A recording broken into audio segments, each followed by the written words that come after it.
नमस्कार। मैं सुनीता कथा मंथन में आप सबका स्वागत करती हूँ। कथा मंथन में आज सुनिए इब्राहिम शरीफ जी की कहानी जमीन का एक टुकड़ा। माँ आंगन की चारपाई पे लेटी हुई थी। मेरी आवाज़ सुनकर उठ बैठी। मैंने अटैची चारपाई के पास ही रख दी। माँ के पैर छुए और उनके पास बैठ गया। माँ मेरे पास सरक आई, अपने दोनों पंजे मेरे गालों पर रख दिए और रुआसी हो गई। बड़े दादा और बच्चे भीतर खाना खा रहे थे। आवाज़ सुनकर आंगन में आ गए। छोटे दादा भी आए हुए थे। बच्चे झूठे हाथों से ही आकर चिपट गए। मैं उठकर खड़ा हो गया। माँ बोली, मुंह हाथ धोकर खाना खा ले, सफर से तो थक गए होंगे। मैंने अटैची उठा ली और अंदर चला गया। भाभी रोटी सेक रही थी। मुझे देखकर हाल पूछा। मैंने कपड़े बदले, सहन में जाकर हाथ मुंह धोया, लौटकर खाना खाने बैठ गया। छोटे दादा से पूछा, आप कब आए? जवाब बड़े दादा ने दिया, परसों सुबह। भाभी और बच्चों को नहीं लाए? ना। बच्चे कैसे हैं? मजे में है, तुमको याद करते हैं। छोटे दादा ने कौर मुंह में रखते हुए कहा। दाल में नमक कम था। मैंने थोड़ा नमक लेकर दाल में घोल लिया। बड़े दादा बोले, तार मिल गया था? हाँ, मैंने सोचा था तुम परसों ही आ जाओगे, छुट्टी नहीं मिली।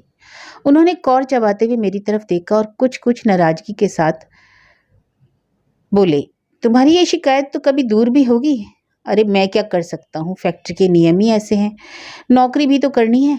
उन्होंने गिलास उठाकर मुंह से लगा लिया। बच्चे खाना खा चुके थे। बड़े दादा उठे, बाहर जाकर हाथ धोआए। खूंटी पर टंगी हुई कमीज को की जेब में से बीड़ी निकालकर सुलगा ली। दीवार से पीठ सटाकर बैठ गए। छोटे दादा भी खाना खत्म कर चुके थे मगर वहीं बैठे रहे। बीड़ी के 4-6 कश लगाकर बड़े दादा बोले, तुम्हें पता है 2 साल बाद तुम घर आए हो। माँ की तबीयत ठीक ही तो है।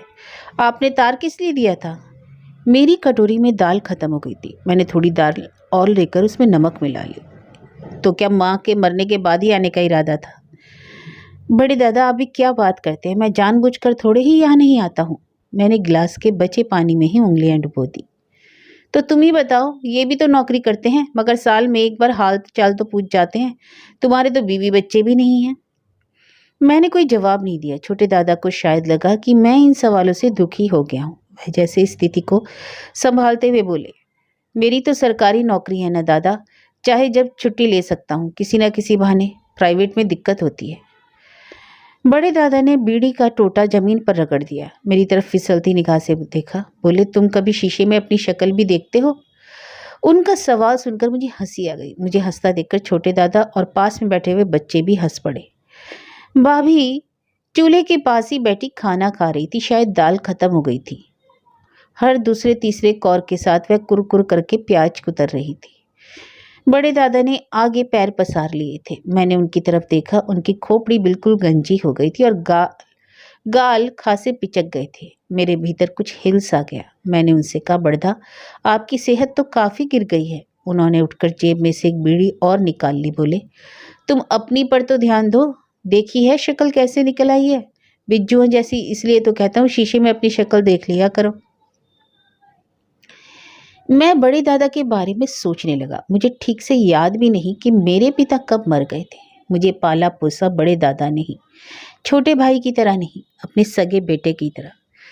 मुझे ही नहीं, छोटे दादा को भी हमें पढ़ाया लिखाया, काम धंधे के लायक बनाया। जब मेरे पिता चल बसे थे तब उनकी उम्र सिर्फ 17 साल की थी और साल भर पहले ही उनकी शादी हो चुकी थी। मगर जायदाद में अपना हिस्सा लेकर वह अलग नहीं हो गए थे। परिवार के सारे बोझ को कंधों पर धर लिया। माँ, चाची, 2 छोटे भाई, बीवी, सभी को समेटे रखा। चाची की मौत मिट्टी की, छोटे दादा की शादी की, इस सब के बदले में किसी से कुछ नहीं चाहा। अपने ही सिर के बाल उड़ा लिए, गाल पिचका लिए, जिल्लतें सही मगर चू भी नहीं किया।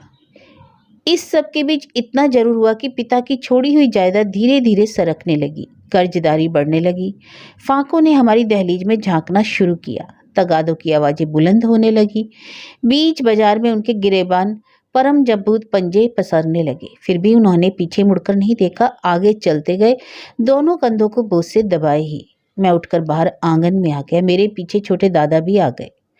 माँ लेटे लेटे माला फेर रही थी। मुझे देखकर चारपाई पर एक तरफ हो गई। मैं उनके पास बैठ गया। छोटे दादा सामने वाली चारपाई पर बैठ गए। माँ ने माला समेटकर तकिए के नीचे रख दी। बोली, खाना खा लिया? अरे खाना क्या खाया होगा, कोई सब्जी भी तो नहीं थी। मैंने माँ के कंधे पर हाथ रख दिया। भाभी भीतर चौका साफ कर रही थी। बच्चे शायद सोने की तैयारी कर रहे थे। बड़े दादा उठकर आए, सामने वाली चारपाई पर बैठ गए।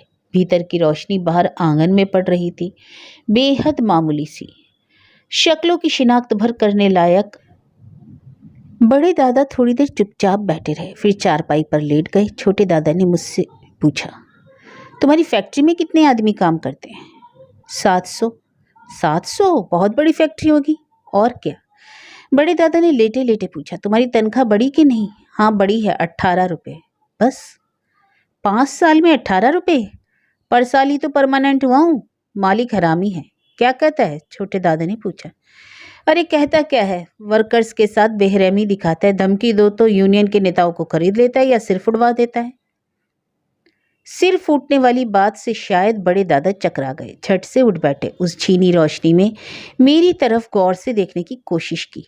बोले, तुम इन झंझटों में पड़ते तो नहीं होता ना, अलग ही रहा करो तुम तो। बड़दा, आप भी कैसी बात करते हैं? हर आदमी इसी तरह अलग रहेगा तो हक के लिए लड़ेगा कौन?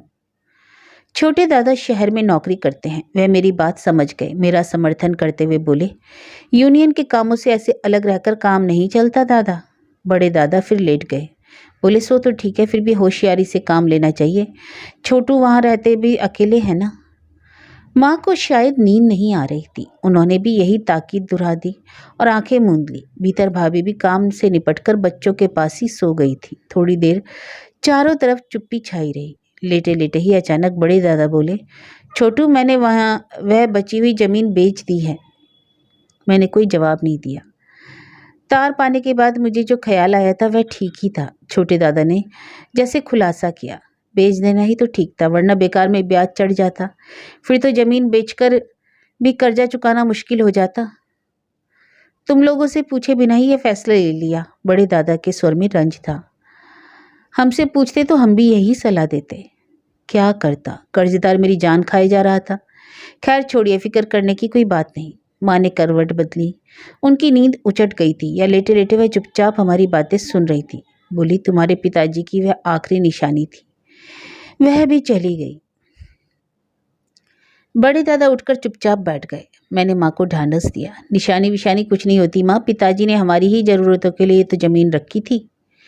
बड़े दादा उठकर भीतर गए, घड़े में से पानी लेकर पिया, फिर बीड़ी सुलगाई, वापस आकर चारपाई पर बैठ गए। बीड़ी के 2-4 तेज कश खींचे और अपने आप बड़बड़ाने लगे। हमारी जमीन इतनी जल्दी नहीं बिकती, लेकिन आधी तो सूद पर ही चली गई। गांव में और कोई भी तो नहीं है, कर्जा देने वाला यही साला अकेला इब्बू है। इसका ब्याज तो आग जैसा है, जलाकर राख कर देने वाला। साल भर गुजरा कि नहीं, कर्जे की रकम दुगनी हो जाती है। जरूरतमंद करे भी क्या, इसी तरह कर्ज लेता रहेगा, इसी तरह अपने आप को बेचता रहेगा, और यह हरामी इब्बू गांव में किसी को जिंदा नहीं छोड़ेगा, सबको खा जाएगा। छोटे दादा को शायद नींद आ रही थी। बोले, दादा जाकर सो जाइए ना, कल सुबह तड़के ही तो उठना है, पहली बस से जाना ही तो ठीक रहेगा। हाँ छोटू, कल चलना है रजिस्टर ऑफिस को, मैंने 4-5 दिन पहले ही कागजात तैयार करवा लिए हैं, बस तुम्हारा इंतजार था। तुम्हारा तार मिलने के बाद वकील के कारिंदे से भी कह दिया कल सुबह चलने के लिए। गांव वालों को भी क्या भरोसा, खरीदार के कोई कान भर देगा तो वह मुकर ना जाए, फिर और किसी को खरीदने भी नहीं देगा, इसलिए रजिस्ट्री कल ही हो जानी चाहिए। क्या ख्याल है, सुबह की बस से चलोगे तो शाम तक लौट आएंगे, वरना रात हो जाएगी। माँ को भी तो साथ ले चलना है ना, रात हो जाएगी तो इनको तकलीफ होगी। उन्होंने बीड़ी का टोटा फेंक दिया, उठे और सोने भीतर चले गए। माँ ने पैरों के पास पड़ा हुआ कंबल खींचकर ओढ़ लिया। छोटे दादा दूसरी चारपाई पर पसर गए। मैं माँ के बगल में ही सिकुड़ गया। मच्छरों की वजह से रात को ठीक से नींद नहीं आई। सवेरे ढंग से आंख लगी ही थी कि भाभी ने जगा दिया। बड़े दादा शायद वकील के कारिंदे के पास गए हुए थे। माँ कंबल ओढ़े मेरे पास वाली चारपाई पर बैठी होठों में कुछ बुदबुदा रही थी। छोटे दादा शायद दातून कर रहे थे। मुझे जगाकर भाभी बोली, लल्ला उठो, जाना नहीं है। मैंने आंखें मली, देखा पास के नीम के पेड़ पर 8-10 चिड़ियां चहक रही थीं। नीम की पतली सी टहनियां हल्की सी हवा के झोंकों की वजह से हौले हौले झूल रही हैं। मैंने आवाज़ दी, भाभी क्या चाय बन सकेगी? भाभी ने कोई जवाब नहीं दिया, शायद मेरी आवाज़ सुनी नहीं हो। मैं उठकर भीतर गया। बच्चे टेढ़े मेढ़े सो रहे थे। भाभी आटा गूंथ रही थी। मैंने दोबारा पूछा, चाय नहीं बनाओगी भाभी? इतने में छोटे दादा अंदर आ गए। शायद उनको भी चाय की तलब लगी थी। भाभी बोली, पत्ती है और गुड़ भी है, दूध आने में देरी होगी। मैंने छोटे दादा से पूछा, बिना दूध की चाय पी लेंगे आप? वैसे तो होती शानदार है। भाभी से मैंने चूल्हा जलाने को कहा और खुद चाय बनाने बैठ गया। बड़े दादा आ गए। भाभी को आटा गूंथते देख बरस पड़े। अभी तक तुमने कुछ बनाया नहीं? हम क्या 10 बजे तक यहाँ बैठे रहेंगे? मैंने उन्हें भी थोड़ी सी चाय दी। भाभी पराठे सेकने लगी। बड़े दादा से बोली, ले जाने के लिए भी 4-6 पराठे सेक दूं? अचार के साथ खा लेना। माँ जी तो बाहर का खाना खाएंगी भी नहीं। मैं हाथ मुंह धोकर तैयार हो गया। हम लोगों ने नाश्ता किया। माँ ने सिर्फ आधा पराठा खाया। उनका चेहरा उतरा हुआ था। मैंने सोचा, शायद उन्हें अपने पति की याद आ रही होगी। उनकी छोड़ी हुई जमीन का आखिरी टुकड़ा भी तो बिका जा रहा है। माँ ने पानी पिया और माला लेकर बैठ गई। भाभी ने पराठे एक पुराने अखबार में लपेटकर झोले में रख दिए। एक खाली लोटा भी साथ में रख दिया, पानी वानी पीने के लिए। माँ ने कहकर उससे अपनी शॉल भी रखवा ली। झोला हाथ में लेते हुए बड़े दादा ने भाभी से पूछा, हम 5 जनों के लायक खाना रख दिया है ना? 5 कौन, हम तो 4 ही हैं। मैंने पूछा, वह वकील का करिंदा भी तो साथ चल रहा है ना? उसी ने तो कागज तैयार किए हैं। जमीन के रुपए भी तो वही साथ लाएगा। माँ की तरफ देखकर बड़े दादा ने कहा, माँ चलें? मैंने माँ की तरफ नहीं देखा। छोटे दादा और मैं बाहर आ गए। माँ बड़े दादा के साथ चलने लगी। बाहर आकर बोली, बेकार में जायदाद में मेरा हिस्सा भी लिखा गया, वरना मेरे ये बार बार के चक्कर नहीं होते। गांव में फजीहत अलग से, मैंने ही कौन सी जायदाद बचा ली है?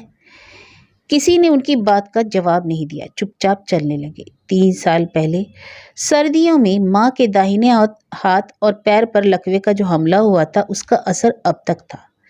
वह दाहिने हाथ में पानी का भरा लोटा भी ढंग से नहीं उठा पाती थी और चलते हुए दाहिने पैर को घसीट कर चलती थी।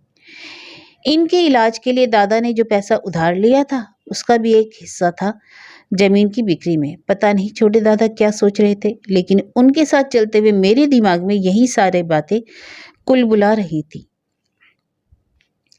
हम लोग बस के समय से पहले ही अड्डे पर पहुंच गए, लेकिन वह वकील का कारिंदा अब तक नहीं पहुंचा था। बड़े दादा व्यग्र होकर उसकी राह देखने लगे। छोटे दादा को भी बेचैनी होने लगी। माँ भी माला फेरने के दौरान बीच बीच में उसके ना आने की वजह पूछने लगी। मैं थोड़े से घेरे में चहलकदमी करने लगा। हम लोग उसकी राह देख ही रहे थे कि बस आई और निकल गई। बड़े दादा की बेचैनी बढ़ गई। वह बार बार बीड़ी सुलगाने और बड़बड़ाने लगे। पता नहीं क्या बात हो गई। सुबह भी मैं उससे मिला था, उसने तो ऐसी कोई बात नहीं की थी, तो अब आया क्यों नहीं? साले इब्बू ने तो कोई अड़ंगा नहीं अड़ा दिया। छोटे दादा 2-4 बार जिज्ञासा दिखाकर गुमसुम हो गए। मैं माँ के पास बैठ गया।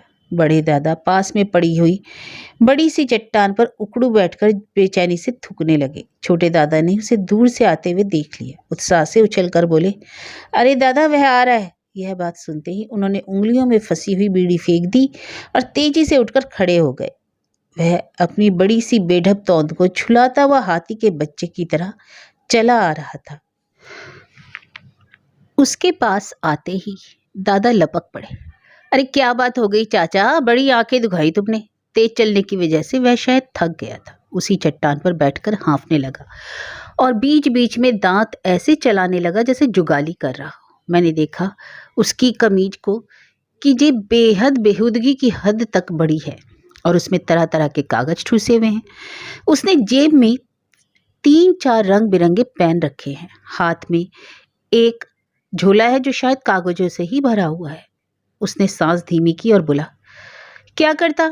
इब्बू ने रुपए देने में ही देर कर दी। सुबह 7 बजे ही मैं उसके घर पहुंच गया, लेकिन पैसे वालों के नखरे तो तुम जानते ही हो, इसी में देर हो गई। चलो कोई बात नहीं, अगली बस से चलेंगे। बड़े दादा ने एक बीड़ी और सुलगा ली। रजिस्ट्रार के दफ्तर पर जब हम पहुंचे तो दोपहर के खाने का समय हो गया था। साहब खाना खाने घर चले गए थे। दोनों क्लर्क दफ्तर में बैठे खाना खा रहे थे और सामने बैठी हुई टाइपिस्ट लड़की को देखे जा रहे थे। चपरासी स्टूल पर बैठा बीड़ी पी रहा था। हम लोग वहां पहुंचे तो वह उठ खड़ा हो गया और हमारे साथ वाले आदमी को बड़े जोश से नमस्ते की। उसने हमारी तरफ ही मुस्कुराती निगाहों से देखा। शायद उसे हमारी शिनाख्त हो गई थी। पिछले 10 सालों में यह 5वीं या 6ठी बार हम लोग वहां गए थे। इसी तरह 3 भाई और माँ। हाँ, पहले एक आध बार हमारी चाची भी साथ थी, जो हमारी ही तरह बिकी हुई जमीनों की हकदार थी। लेकिन वह बार बार यह जहमत उठाने से बच गई और चल बसी थी। इन्हीं सारी बातों के साथ ही यह सवाल भी मेरे दिमाग में चक्कर काटने लगा कि सरकार को यह क्या सूझी कि इतने मामूली से कस्बे में रजिस्ट्रार ऑफिस खोल रखा है। क्या और कोई जगह नहीं मिली होगी? सब कुछ हास्यास्पद था। मैं सोचता रह गया। बस से उतरकर यहाँ तक पैदल चलने की वजह से माँ थक गई थी।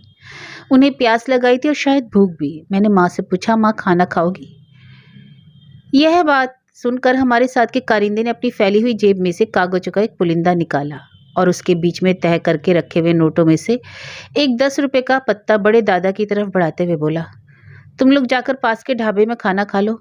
अब हमारा काम तो 2:30 बजे ही होगा। मैं साहब के घर जाकर कह दूंगा कि हमारा काम जरा जल्दी कर दें। ऑफिस में कहना ठीक नहीं रहेगा। उसने मेरी तरफ देखकर मुस्कुरा दिया, जैसे यह कहना चाहता हूँ कि हथेली की गर्मी को तुम्हारे शहरों के दफ्तर वाले ही नहीं, हमारे गांव और कस्बों के दफ्तर वाले भी जानते पहचानते हैं।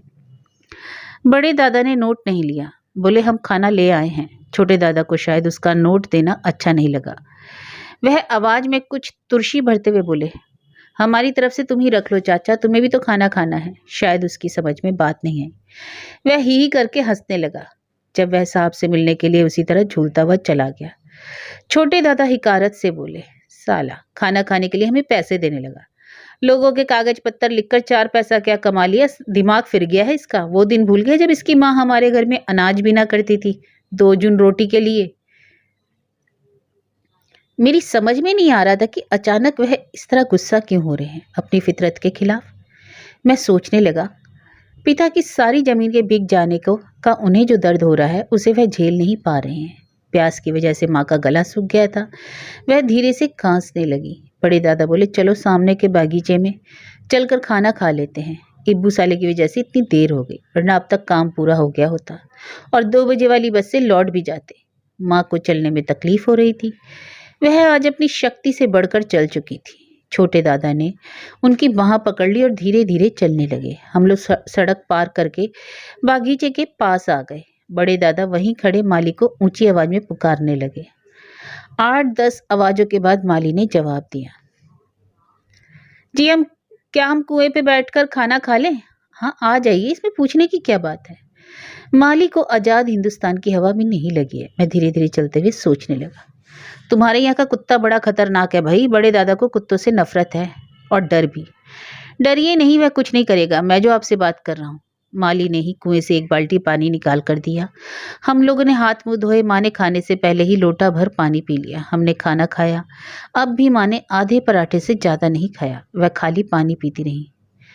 बड़े दादा ने कुल्ला किया, सड़क कर पेड़ के तने से सटकर बैठ गए और फिर बीड़ी सुलगा ली। मैंने झोले में से शॉल निकालकर जमीन पर बिछा दी और माँ को थोड़ी देर आराम करने के लिए कहा। बड़े दादा बीड़ी पीते हुए पेड़ के पत्तों की तरफ देख रहे थे। बोले, छोटू अब तुम्हें अपनी आदत सुधारनी होगी। देख रहे हो ना, बित्ता भर जमीन भी अब हमारी नहीं रही।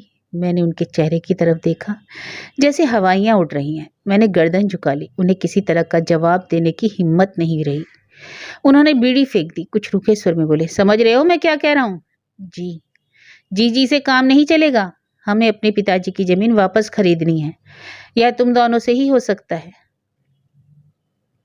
अब अपने यहाँ के इब्बू, इसका कलेजा फाड़ दीजिए। मैं अपनी फैक्ट्री के मालिक की बोटियां नोच लूंगा और ये अपनी सरकार की गर्दन काट देंगे। तभी हम अपने पिताजी की जमीन वापस कमा सकते हैं। खत्म कर सकेंगे इब्बू को आप। मैं उठकर खड़ा हो गया। मेरा जिस्म हल्का सा झूल रहा था, शायद गुस्से के अतिरेक की वजह से। मैं जाकर थोड़ी देर कुएं पर खड़ा रहा, फिर लौट आया। बड़े दादा उसी तरह चुपचाप बैठे हुए थे। माँ शायद मेरी कड़कती आवाज सुनकर घबरा गई थी। वह उठकर बैठ गई। काफी देर तक कोई कुछ नहीं बोला। बड़े दादा के लटक आए चेहरे को देखकर छोटे दादा को रहम हो आया। वह धीमी आवाज से बोले, दादा छोटू ठीक ही कह रहा है। इन हालातों में कोई भी अपनी खोई हुई जमीन दोबारा खरीद नहीं सकता। अब आप ही सोच कर देखिए, हम लोग भला जमीन कैसे खरीद सकते हैं? बड़े दादा कुछ नहीं बोले, जैसे गहरी सोच में डूब गए हों। छोटे दादा ने माँ को बाह पकड़कर उठाया। बड़े दादा की तरफ तरस खाती नजरों से देखा। बोले, चलिए काफी देर हो गई, दफ्तर में काम शुरू हो गया होगा। हम लोग दफ्तर में दाखिल हुए। पता चला साहब अभी भी नहीं आए हैं। खाना खाकर घर पर आराम कर रहे हैं। उनका कमरा अब भी बंद था। सामने के कमरे में दोनों बाबू बैठे हुए थे। एक के आगे बड़ा सा रजिस्टर फैला हुआ था जिस पर कुछ लिख रहा था। दवात में कलम डुबो डुबो कर। दूसरा बाबू पान चबाते हुए कोई कागज बहुत ध्यान से पढ़ रहा था। बाईं तरफ की खिड़की के पास बैठी टाइपिस्ट बहुत मामूली सी रफ्तार के साथ कुछ टाइप कर रही थी। टाइप में शायद उसका मन नहीं लग रहा था।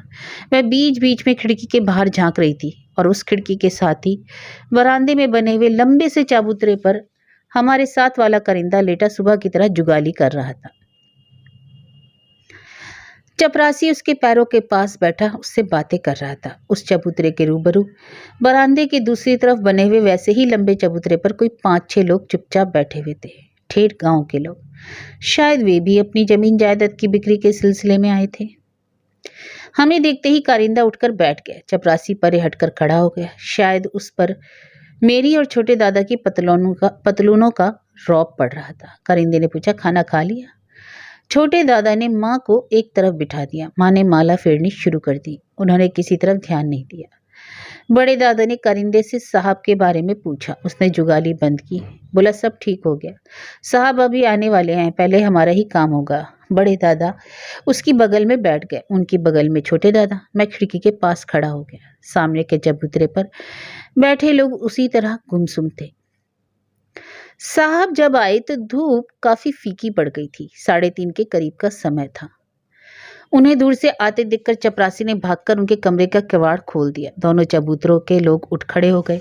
सिर्फ माँ बैठी रही, उसी तरह माला फेरती हुई। हमारे साथ वाले कारिंदे ने एक बार फिर कसकर साहब को सलाम किया। उन्होंने उस पर नजर डाली तो उन्होंने होठों पर खिली हुई मुस्कुराहट को चुस्ती के साथ भीतर लपेट लिया। अपने कमरे में चले गए। घंटी बजाई। भागकर चपरासी उनके कमरे में गया और पल भर के बाद लौट आया। धीमी आवाज में हमारे साथ वाले कारिंदे से कुछ कहा और फिर लौटकर बाबुओं वाले कमरे में चला गया। कारिंदे ने अपने झोले में से कागज निकाले। जल्दी में उन्होंने एक बार उल्टा पुल्टा और तेज कदमों से जाकर पान चबाते वाले बाबू के आगे कागज रख दिए। सामने वाले चबूतरे पर बैठे हुए लोगों में भी अब चहल पहल आ गई थी। उनमें से एक आदमी अपने झोले में से कुछ कागज निकालकर देख रहा था। मैं जिधर खड़ा था उधर से साहब के चेहरे की झलक मिल रही थी। मैंने देखा, मुझे उनका धड़ और मोटा सा सिर ही नजर आ रहा था। बहुत गौर से देखने पर भी उनकी गर्दन का कहीं नामो निशान ही नहीं था। काफी देर बाद चपरासी ने आकर हम लोगों को अंदर चलने के लिए कहा। हम लोग बाबू वाले कमरे में पहुंचे। चपरासी ने एक छोटी सी मेज पर बड़ा सा खुला रजिस्टर लाकर रखा। उस पर खाने बने हुए थे। पहले 2-3 खानों में कुछ लिखा हुआ था। आखिरी खानों में हम लोगों को दस्तखत करने थे। पहले खाने में माँ को, उसके नीचे वाले में बड़े दादा को, तीसरे में छोटे दादा को और चौथे में मुझे। इसी क्रम से हमारे नाम दर्ज थे। माँ दस्तखत करना नहीं जानती थी। बड़े दादा ने चपरासी को बताया। बगल की मेज पर से बड़ा सा रोशनाई का पैड उठा लाया। माँ के दाहिने हाथ का अंगूठा अपने हाथ में लेकर उसने पैड पर रगड़कर काला किया। माँ को अपना अंगूठा एकदम ढीला छोड़ देने की हिदायत भी की और सबसे ऊपर वाले खाने में अंगूठे का बड़ा सा निशान लगा दिया और निशान लगाते हुए माँ का अंगूठा कांप रहा था। चपरासी ने रजिस्टर का पन्ना पलटा। उस पन्ने पर भी सबसे ऊपर वाले खाने में माँ के अंगूठे का निशान लगाया और तीसरे पन्ने पर भी।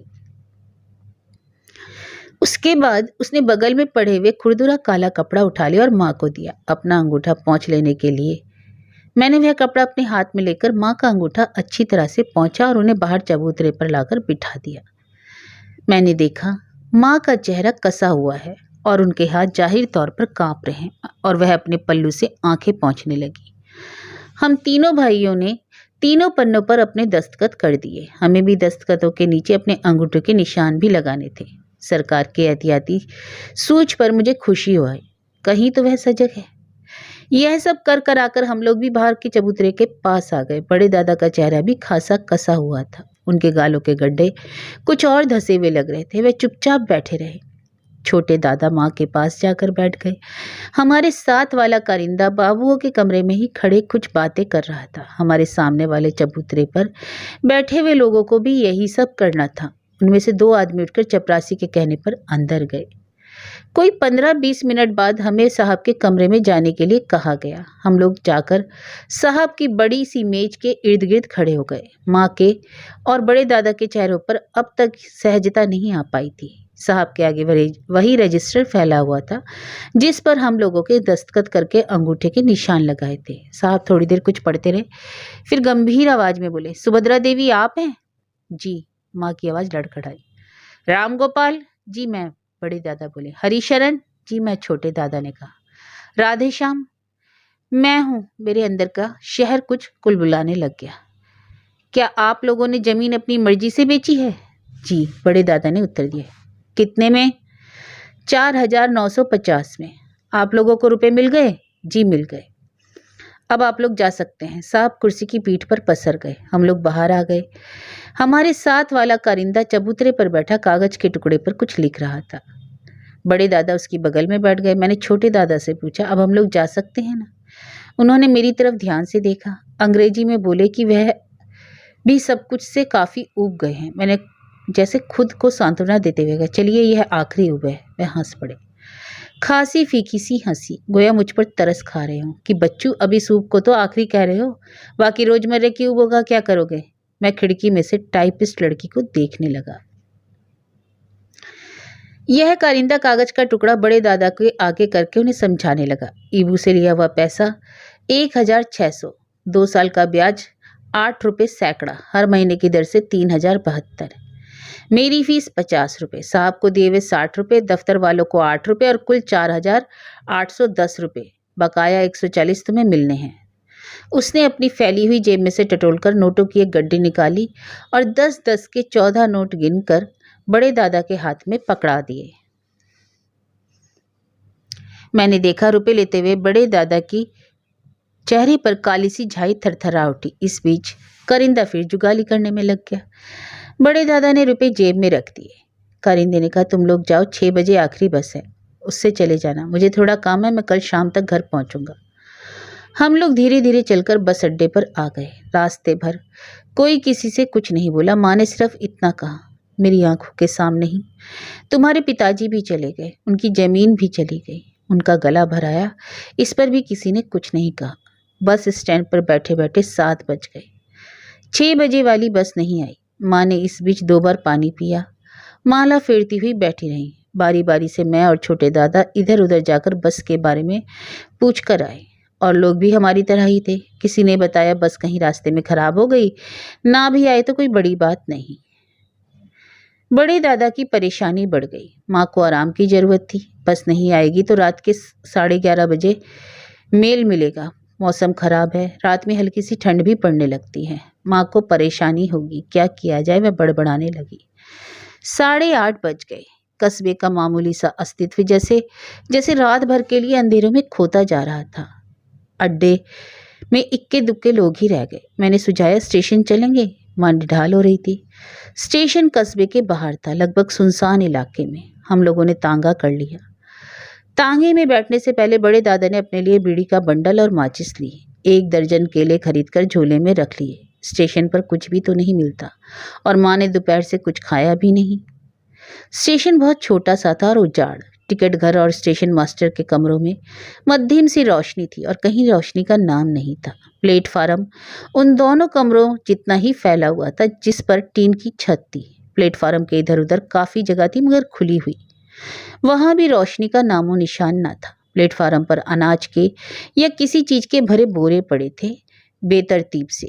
छत के नीचे की सारी जगह उन्हीं से घिरी हुई थी। शायद एक कोने में किसी और चीज के बोरे पड़े हुए थे जिनमें से एक तरह की तीखी बदबू आ रही थी। मैंने सोचा शायद कच्चे चमड़े के बोरे होंगे। उस बदबू में वहां बैठना संभव नहीं था, खासकर माँ के लिए। इसलिए एक तरफ खुले में बैठने के सिवा कोई चारा नहीं था। माँ की बाह पकड़कर उन्हें रास्ता दिखाते हुए छोटे दादा चलने लगे। बड़े दादा ने 10 रुपए का नोट निकालकर मुझे दिया टिकट खरीदने के लिए। टिकट घर में बाबू सो रहा था। मैंने स्टेशन मास्टर से जाकर पूछा। उसने बताया 11 बजे टिकट मिलेगी। मैंने पूछा, वहाँ कोई वेटिंग रूम नहीं है? उसने गर्दन उठाकर मेरी तरफ देखा, मेरी पतलून पर नजर डाली, फिर गर्दन झुका ली। मुझे उसका रुख अच्छा नहीं लगा। मैंने अंग्रेजी में ही कहा, यात्रियों को असुविधा होती है। उसने दोबारा मेरी तरफ देखा और अंग्रेजी में बोला, चुनाव लड़कर मंत्री बन जाइए, फिर इस पर सोचिए, और ठहाका लगा दिया। माँ शॉल ओढ़कर दुबकी बैठी थी। मैंने कहा, अभी गाड़ी आने में काफ़ी देर है, माँ के सोने का इंतजाम होना चाहिए। बड़े दादा बोले, सो कैसे सकती हैं, बिछाने के लिए भी तो कुछ नहीं है। माँ बोली, मैं ठीक हूँ, तुम लोग फिक्र मत करो, हम लोग भी तो माँ के साथ ज़मीन पर बैठ गए। हम लोगों से थोड़ा सा हटकर कुछ लोगों की आवाज़ें आ रही थी, हंसने की, बातें करने की। मैंने ध्यान से देखा, अंधेरे में किसी का चेहरा नजर नहीं आ रहा था। मैं उठकर उन लोगों के पास गया। कोई 6-7 लोग एक दूसरे की बगल में लेटे बातें कर रहे थे। मेरी आहट पाकर वे चुप हो गए। मैंने झुककर उनकी तरफ देखने की कोशिश की, पर फिर भी किसी का चेहरा साफ नजर नहीं आ रहा था। मैंने पूछा, आप लोग क्या गाड़ी के लिए बैठे हैं?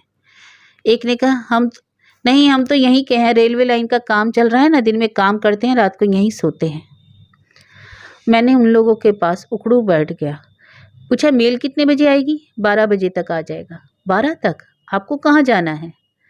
उनमें से 3-4 लोग उठकर बैठ गए। यहीं 4-5 स्टेशन छोड़कर उधर।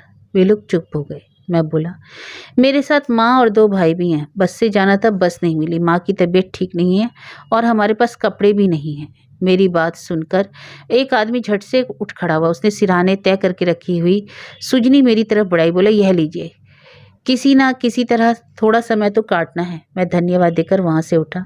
सुजनी दोहरी तय करके जमीन पर बिछाई और बड़े दादा के केले निकालकर माँ को दिए। उन्हें शायद भूख लग रही थी। केले खा लिए और शाल ओढ़कर माँ सुजनी पर लेट गई। हम तीनों ने भी केले खाए। वे मजदूर लोग उसी तरह बातें कर रहे थे, बीच बीच में ठहाके लगा रहे थे। कहीं दूर पर कुत्तों के भौंकने की आवाज आ रही थी। आसमान पर इधर उधर तारे टिमटिमा रहे थे।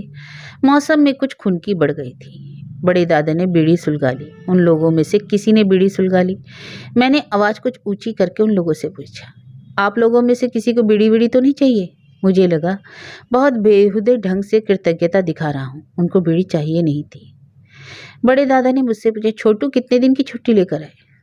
कल रात की गाड़ी से चले जाना है। और तुम? उन्होंने छोटे दादा से पूछा। मैं भी कल परसों चला जाऊंगा।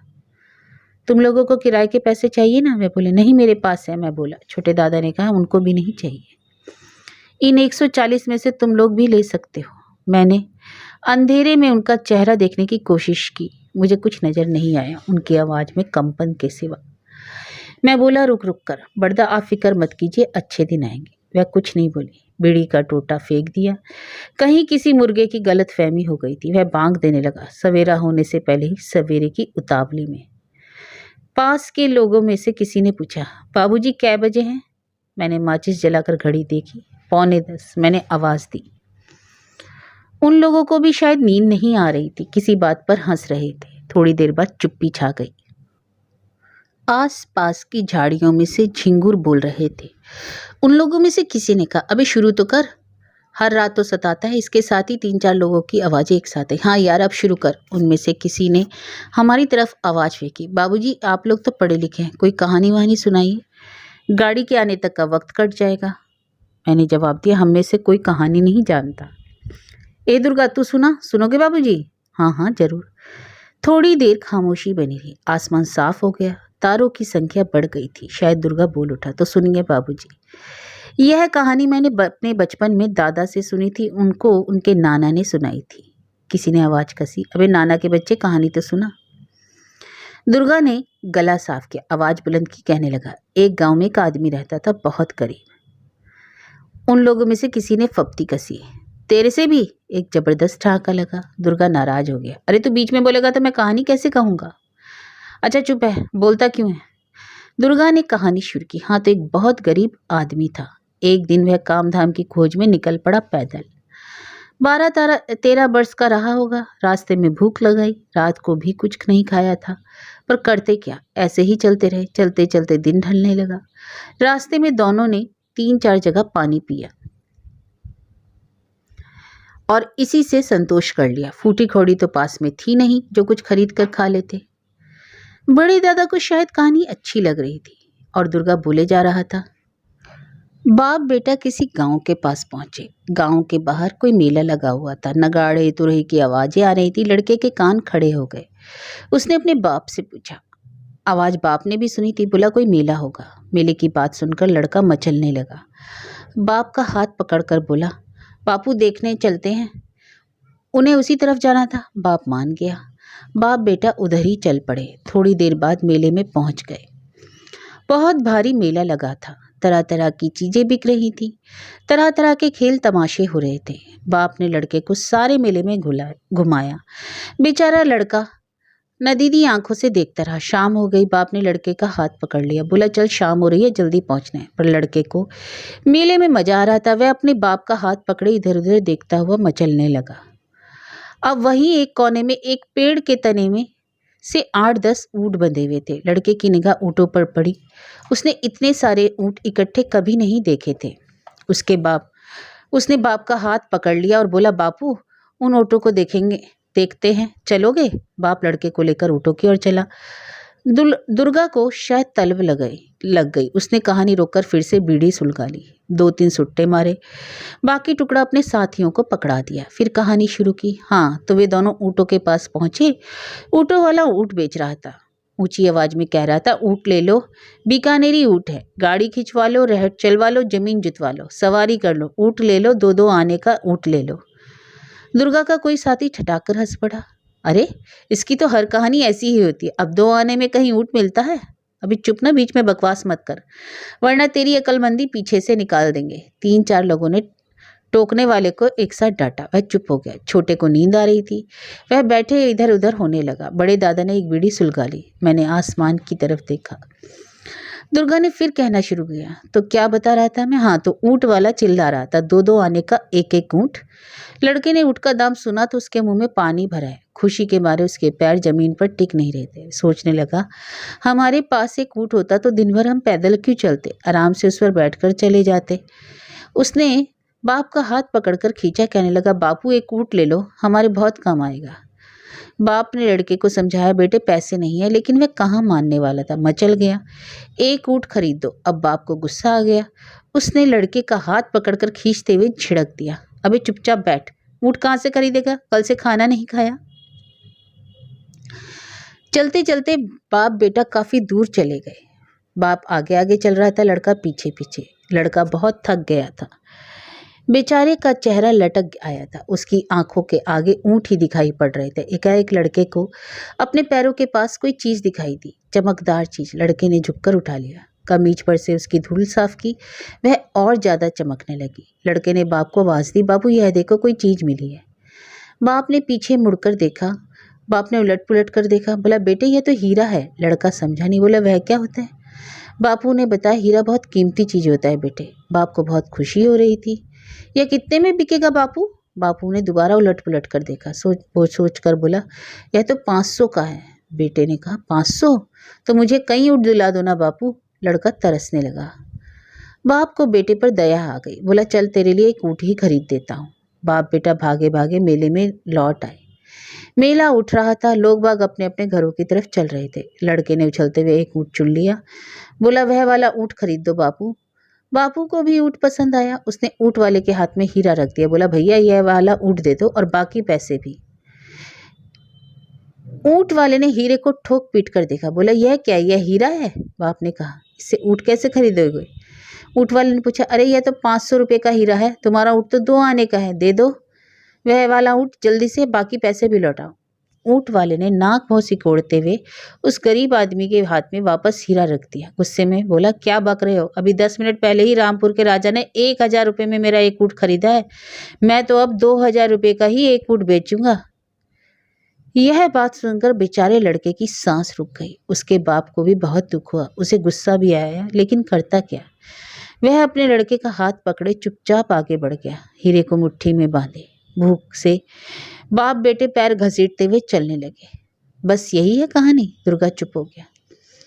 थोड़ी देर में चारों तरफ मुर्दानी छाई रही। कुछ देर बाद उन लोगों में से किसी ने पूछा यार दुर्गा कहानी तो ठीक है, पर तू यह बता 2-2 आने में बिकने वाले ऊँट को उस राजा ने 1000 रुपये में क्यों खरीदा था? क्या उस राजा को इस बात का पता लग गया था कि वह गांव का गरीब लड़का भी ऊँट खरीद लेगा?